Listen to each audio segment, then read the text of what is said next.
ನಮಸ್ಕಾರ. ನಾನು Anita Ramaiah, late K Ramaiah ಅವ್ರ ಮಗಳು.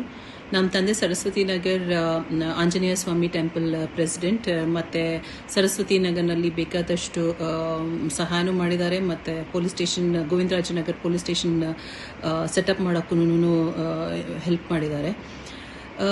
ಜಾನ್ವರಿ 15ನೇ ತಾರೀಕು ನಮ್ಮ ತಂದೆ ಸುಮಾರು 6:15 ಅಷ್ಟರೊಳಗೆ ನನಗೆ ಫೋನ್ ಮಾಡಿದ್ರು. ಅವರು ಫೋನ್ ಮಾಡಿಬಿಟ್ಟು ಮಾತಾಡೋಕ್ಕೆ ಸ್ಟಾರ್ಟ್ ಮಾಡಿದ್ರು. It is normal chit chat. ನಾನು ನಮ್ಮ ತಂದೆ ತುಂಬ ಕ್ಲೋಸು. ಅಲ್ಲಿ ಅವಾಗ ಸ್ವಲ್ಪ ಹುಸ್ರು ಆಡ್ತಿದ್ರು. ಅಪ್ಪ ಏನಾಗಿದೆ, ಏನಕ್ಕೆ ಹುಸ್ರು ಹಿಂಗೆ ಎಳಿತಿದ್ಯಾ ಅಂತ ಕೇಳಿದ್ದಕ್ಕೆ, ಇಲ್ಲ ನಾನು 2 ದಿವಸದಿಂದ ಪೊಟಿ ಬಂದಿಲ್ಲ, ಮತ್ತು ನಾನು ಮಲಾರ್ ಹಾಸ್ಪಿಟಲ್ನಲ್ಲಿದ್ದೀನಿ, ರಾಮರಾಯರ್ ಮಳ್ಳಾರ್ ಮುಡಲ್ಪಾಳ್ಯ. ಸೊ ನಾನು ಡಾಕ್ಟರ್ ಚೆಕಪ್ ಮಾಡಿಸ್ತಿದ್ದೀನಿ ಅಂತ. ನೀನು ಯಾಕಪ್ಪ ಯಾವಾಗಲೂ ಹಿಂಗೆ ಅಲ್ಲಿಗೆ ಹೋಗ್ತೀಯಾ, ನಡಿ ಫೋರ್ಟಿಸಿಗೆ ಕರ್ಕೊಂಡು ಹೋಗ್ತೀನಿ ಅಂತ ನಾನು ಹೇಳಿದೆ. ಅದಕ್ಕೆ ಇಲ್ಲ ಇನ್ನೊಂದು 10 ನಿಮಿಷದಲ್ಲಿ ಡಾಕ್ಟರ್ ಬಂದ್ಬಿಡ್ತಾರೆ, ನಾನು ಡಾಕ್ಟರ್ ಹತ್ರ ಚೆಕ್ ಮಾಡಿಸ್ತೀನಿ, ಡಾಕ್ಟರ್ ಎಸ್ ಅಂದರೆ ಮಾತ್ರ ನಿನ್ನ ಜೊತೆಲಿ ನಾನು ಫೋರ್ಟಿಸಿಗೆ ಬರ್ತೀನಿ ಅಂತ ಹೇಳಿದ್ರು. ಸೊ ಎಷ್ಟೊತ್ತು ಕೇಳ್ತೀಯಾ ಅಂತಂದರೆ 10 ಮಿನಿಟ್ಸಲ್ಲಿ ಹೇಳ್ತೀನಿ ಅಂದರು. 6:28ಗೆ ಫೋನ್ ಬಂತು. ಫೋನ್ ಬಂದ್ಬಿಟ್ಟು, ಅಮ್ಮ ಇದು ಡಾಕ್ಟ್ರು ಇದು ಏನದು ಅಡ್ಮಿಟ್ ಆಗು ಅಂತ ಹೇಳ್ತಿದ್ದಾರೆ, ಬಂದ್ಬಿಡು ಅಂತ ಹೇಳಿದ್ರು. ಹೇಗೆ ಬರ್ತೀಯಪ್ಪ, ಹೆಂಗೆ, ನಾನು ಇರೋದು ಬಸವೇಶ್ವರ ನಗರ, ನೀವು ಇರೋದು ಮೂಡಲ್ಪಾಳ್ಯ, ಸೊ ಅಲ್ಲಿ ಬರೋದು ಟೈಮ್ ಆಗುತ್ತೆ, ಹೆಂಗೆ ಹೋಗಿದ್ಯಾ ನೀನು ಡಾಕ್ಟರ್ ಹತ್ರ ಅಂದಿದ್ದಕ್ಕೆ, ನಾನು ಇದು ಸ್ಕೂಟ್ರ್ನಲ್ಲಿ ಬಂದಿದ್ದೀನಿ ಅಂತ ಹೇಳಿದ್ರು. ಸ್ಕೂಟ್ರ್ನಲ್ಲಿ ಬಂದಿದ್ಯಾ, ಸರಿ, ಹೇಗಿದ್ರೆ ಏನು ಮಾಡ್ತೀಯ ಅಂದಿದ್ದಕ್ಕೆ, ನಾನು ವಾಪಸ್ ಮನೆಗೆ ಬರ್ತೀನಿ ಅನಿತಾ, ನೀನು ಮನೆಗೆ ಬಂದ್ಬಿಡು ಸರಸ್ವತಿ ನಗರ್ಗೆ ಅಂತ ಹೇಳಿದ್ರು. ಸರಸ್ವತಿ ನಗರ ಮನೆ ಹತ್ರ ಹೋದೆ. ಅಲ್ಲಿ ಕಾದೆ, ಎಷ್ಟೊತ್ತಾದ್ರೂ ಅಪ್ಪ ಬರಲೇ ಇಲ್ಲ. ಸರಿ, ಅಪ್ಪನಿಗೆ ಫೋನ್ ಮಾಡಿದೆ ಅರೌಂಡ್ 6:50ಗೆ ತಿರ್ಗಾ ಕಾದ್ಬಿಟ್ಟು. ಅದಕ್ಕೆ ಬಂದ್ಬಿಡು ನನ್ನ ಕೈಲಿ ಆಗ್ತಿಲ್ಲ, ಬಂದ್ಬಿಡು ಅಂತ ಹೇಳಿದ್ರು. ಅಲ್ಲಿಗೆ ಹೋಗೋಷ್ಟರೊಳಗೆ ಸುಮಾರು ಒಂದು 50-60 ಜನ ಸೇರ್ಕೊಂಡ್ಬಿಟ್ಟಿದ್ರು. ಮತ್ತು ಅಪ್ಪ ನೆಲದಲ್ಲಿ ಕುಸ್ತು ಬಿದ್ದುಬಿಟ್ಟಿದ್ರು. ಡಾಕ್ಟ್ರು ಸೊಂಟದ ಮೇಲೆ ಕೈ ಇಟ್ಕೊಂಡು ನಿಂತ್ಕೊಂಡು ನೋಡ್ತಾ ಇದ್ರು. ಅಲ್ಲಿ ಪಬ್ಲಿಕ್ ಅವ್ರನ್ನ ಹೇಳ್ದುಬಿಟ್ಟು ಫಸ್ಟ್ ಏನು ಮಾಡೋಕ್ಕೆ ಸ್ಟಾರ್ಟ್ ಮಾಡಿದ್ರು. ನಾನು ಸ್ವಲ್ಪ ಪ್ಯಾನಿಕ್ ಆಗಿಬಿಟ್ಟು ಅಪ್ಪ ಅಂತ ಜೋರಾಗಿ ಕಿಚ್ಬಿಟ್ಟು ಅಲ್ಲೇ ನಿಂತ್ಕೊಂಡೆ. ಇದು ಅಷ್ಟರೊಳಗೆ ನನ್ನ ತಮ್ಮನೂ ಅಲ್ಲಿಂದ ಬಂದ. ನನ್ನ ತಮ್ಮ ನಾಗರಬಾವಿನಲ್ಲಿ ಇರೋದು. ಅವನು ಆಫೀಸ್ಗೆ ಹೋಗ್ಬಿಟ್ಟು ಅವನು ಬಂದ, ನಾನು ಬಂದೆ. ಅವನು ಹೇಳ್ದ ಡಾಕ್ಟ್ರಿಗೆ ಎಷ್ಟು ಕೇಳ್ಕೊಂಡ್ರು ಫಸ್ಟ್ ಏಡು ಮತ್ತು ಏನದು ಆ್ಯಂಬುಲೆನ್ಸ್ನ ಕರೆಸು ಅಂತ ಹೇಳಿದ್ರು ಕರೆಸಲಿಲ್ಲ ಅಂದ್ಬಿಟ್ಟು, ಕೊನೆಗೆ ಜನಗಳು ಜಾಸ್ತಿ ಆಗಿರೋದಕ್ಕೆ ಪಬ್ಲಿಕ್ ರಿಕ್ವೆಸ್ಟ್ ಮಾಡಿಕೊಂಡು ನಾವು ಅಪ್ಪನ್ನ ಅವನ ಕಾರಲ್ಲೇ ನೆನೆ ಕೂಡಿಸ್ಕೊಂಡು ಹೋದ್ವಿ. ಅಪ್ಪನ ನನ್ನ ತೊಡೆ ಮೇಲೆ ಇಟ್ಟರು, ಅವ್ನು ಡ್ರೈವ್ ಮಾಡ್ತಿದ್ದ, ಅಮ್ಮ ಮುಂದೆ ಸೀಟಲ್ಲಿ ಕೂತಿದ್ರು. ಅಪ್ಪನ ನಾನು ತೊಡೆ ಮೇಲೆ ಹಾಕಿದಾಗ ನನಗೆ ಚೆನ್ನಾಗಿ ನೆನಪಿದೆ, ಅವರು ಒಂದು ಸ್ವೆಟರು ಮತ್ತು ಒಂದು ವಾಚ್ ಹಾಕಿದ್ರು. ಸರಿ, ಇಲ್ಲಿಂದ ನನ್ನ ತಮ್ಮ ಡ್ರೈವ್ ಮಾಡ್ಕೊಂಡೇನೆ ಫೋರ್ಟಿಸ್ ನಾಗರಬಾವಿ ಕರ್ಕೊಂಡು ಹೋದ. ಅಲ್ಲಿ ಇದು ಮಾತಾಡ್ತಾ, ಈ ಥರ ನಾನು ಕರ್ಕೊಂಬರ್ತಿದ್ದೀನಿ, ದಯವಿಟ್ಟು ನೀವು ಅರೇಂಜ್ ಮಾಡಿ ಸರ್ ಅಂತ ತುಂಬ ರಿಕ್ವೆಸ್ಟ್ ಮಾಡ್ಕೊಂಡ. ಪಾಪ ಹಂಗೆ ಹೋದ್ವಿ. ಅಲ್ಲಿ ಹೋದ ತಕ್ಷಣನೇ ಅಪ್ಪ ಭಾರ ಆಗ್ತಿದ್ರು. ನಾನು ಸೀಟಿಂದ ಕೆಳಗೆ ಇಳಿದ್ಬಿಟ್ಟು ಅಪ್ಪನ ಕೈ ಮೇಲೆ ಮಲಗಿಸ್ಕೊಂಡು ಎದುಳು ಅಂತ ತುಂಬ ಎಬ್ಬರ್ಸಕ್ಕೆ ಟ್ರೈ ಮಾಡ್ತಿದ್ದೆ.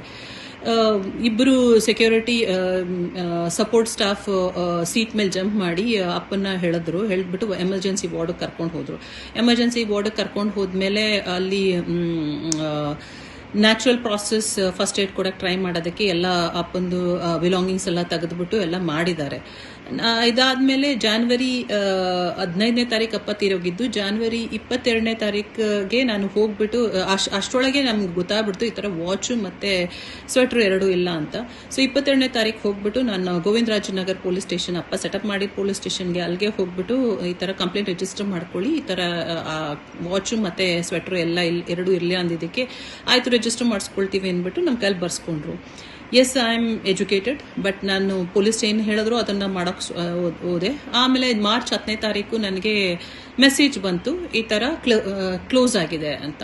ಸರಿ, ನಾನೇನು ಮಾಡಿದೆ, ಫೋರ್ಟಿಸಿಗೆ ಮೇಲ್ ಕಳಿಸ್ದೆ, ಈ ಥರ ಬಂದಿತ್ತು, ಈ ಥರ ಇನ್ಸಿಡೆಂಟು, ನನಗೆ ಬರ್ತಿದ್ದೀನಿ, ನನಗೆ CCTV ಕ್ಯಾಮ್ರಾ ಫುಟೇಜ್ ಕೊಡಿ, ಮತ್ತು ಸಪೋರ್ಟ್ ಸ್ಟಾಫ್, ಸೆಕ್ಯೂರಿಟಿ ಗಾರ್ಡ್ಸ್ ಮತ್ತು ಇದು ಏನದು ಡ್ಯೂಟಿ ಡಾಕ್ಟರ್ಸ್ ಎಲ್ಲರದೂ ಎನ್ಕ್ವೈರಿ ಮಾಡಿಸಿ ಲಾಸ್ಟ್ ಆ್ಯಂಡ್ ಫೌಂಡಲ್ಲಿ ನೋಡಿ ಅಂತ ಎಲ್ಲ ರಿಕ್ವೆಸ್ಟ್ ಮಾಡ್ಕೊಂಡಿದ್ದಕ್ಕೆ ನನಗೆ ಅಲ್ಲಿಗೆ ಹೋದೆ. ಫೋರ್ಟಿಸ್ ಹತ್ರ ಹೋಗಿ ಅಲ್ಲಿ ರತ್ನ ಮತ್ತು ವಿಜಯ್ ಸೆಕ್ಯೂರಿಟಿ ಸರ್ ಇಬ್ಬರ ಹತ್ರನೂ ಮಾತಾಡಿದೆ. ಇಲ್ಲ, ನಾವು ನೋಡ್ತೀವಿ ಅಂತ ಹೇಳಿದ್ರು. ಫೈನಲಿ ನನಗೆ ಆಫ್ಟರ್ 2 ಡೇಸ್ ನನಗೆ ಮೇಲ್ ಕಳಿಸಿದ್ರು, ಈ ಥರ ಸಾರಿ ಫಾರ್ ದ ಕಂಡೋಲೆನ್ಸಸ್, ನಮ್ಮ ಹತ್ರ ಏನೂ ಇಲ್ಲ, ನಾವೆಲ್ಲ ಚೆಕ್ ಮಾಡಿದ್ವಿ ಅಂತ ಹೇಳಿದ್ರು. ಅದಾದ್ಮೇಲೆ ತಿರ್ಗಾ ಮತ್ತೆ ನಾನು ಗೋವಿಂದರಾಜನಗರ್ ಪೊಲೀಸ್ ಸ್ಟೇಷನ್ಗೆ ಹೋದೆ. ಆವಾಗ ಇನ್ಸ್ಪೆಕ್ಟರ್ ಕರೆದು ಮಾತಾಡ್ಬಿಟ್ಟು ನೋಟಿಸ್ ಕಳಿಸಿ ಫೋರ್ಟಿಸ್ ಹಾಸ್ಪಿಟ್ಲಿಗೆ ಅಂತ ಇನ್ಸ್ಟ್ರಕ್ಟ್ ಮಾಡಿದ್ರು ಒಬ್ಬರಿಗೆ. ನೋಟಿಸ್ ಕಳಿಸಿದ್ದಾರೆ. ನಾನು ಅದಾದ್ಮೇಲೆ ತಿರ್ಗಾ ಟ್ರ್ಯಾಕ್ ಮಾಡಿದೆ. ಆಫ್ಟರ್ 2 weeks ಇದು ಏನದು ಫೋರ್ಟಿಸ್ ಹಾಸ್ಪಿಟಲ್ನವರಿಂದ ಯಾರೋ ಬಂದಿದ್ದಾರೆ ಬನ್ನಿ ಅಂತ ಹೇಳಿದ್ರು. ಹೋಗಿ ಕೂತ್ಕೊಂಡೆ. ನಾನು ಹೇಳಿದೆ ಏನಿಲ್ಲ ಅಲ್ಲಿ ಮಾತಾಡೋದು, ಇವಾಗ ನಮ್ದು ವಾಚ್ ಫೌಂಡ್ ಔಟ್ ಮಾಡಿದ್ದಾರೆ ಅಂದ್ರೆ ಫೋರ್ಟಿಸ್ ಅವ್ರು ಹೇಳ್ತಿದ್ದಾರೆ ನಮ್ಮ CCTV ಕ್ಯಾಮ್ರಾ ಫುಟೇಜ್ ಬರೀ 30 days ಮಾತ್ರ ಇರೋದು ಅಂತ. ಸರಿ, ಮೇಂಟೆನೆನ್ಸ್ ಲಾಗ್ಸ್ ಕೊಡಿ, 30 days ಇದು ಏನದು 30 days ಕ್ಯಾನ್ಸಲ್ ಆಗಿದೆ ಅನ್ನೋದು ಮೇಂಟೆನೆನ್ಸ್ ಲಾಗ್ ಕೊಡಿ ಅಂತಂದ್ರೆ ಏನು ಆನ್ಸರ್ ಇಲ್ಲ. ಕೊನೆಗೆ ಫೈನಲಿ ಆಫ್ಟರ್ ಆಲ್ ದೀಸ್ ಇದು ಇವಾಗ 2 weeks back 1 week back FIR register ಮಾಡ್ಕೊಂಡಿದ್ದಾರೆ. I am just hoping I will get back my dad's watch. ಪ್ರಪಂಚಕ್ಕೆಲ್ಲ ಗೊತ್ತು ಆ ವಾಚ್ ನನ್ನ ಮಗಳಿಗೆ ಹೋಗಬೇಕು ಅಂತ. ನಾವು ತಂದೆ ದುಃಖ ಕಳ್ಕೊಂಡಿರೋದು ಅದನ್ನೇ ನನಗೆ ಇನ್ನು I am not able to come out of it. But ನನಗೆ ಈ ವಾಚ್ ಸಿಕ್ಕಿದ್ರೆ at least it will be good. It's not about the cost, it is about remembrance. I am hoping things will fall in place. Thank you.